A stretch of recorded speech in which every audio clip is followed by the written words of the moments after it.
Junior college के प्रांगण में आज हमारे परम श्रद्धेय परम सम्मानित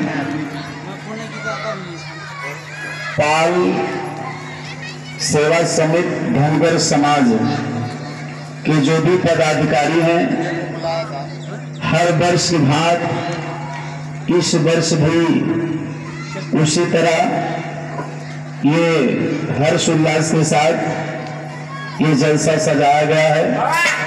जो हमारे समिति के पदाधिकारी हैं, मैं सभी को नमन बंदन करते हुए आशीर्वाद की कामना करता हूं। इस मंच के माध्यम से आप सभी का हार्दिक स्वागत अभिनंदन करना है।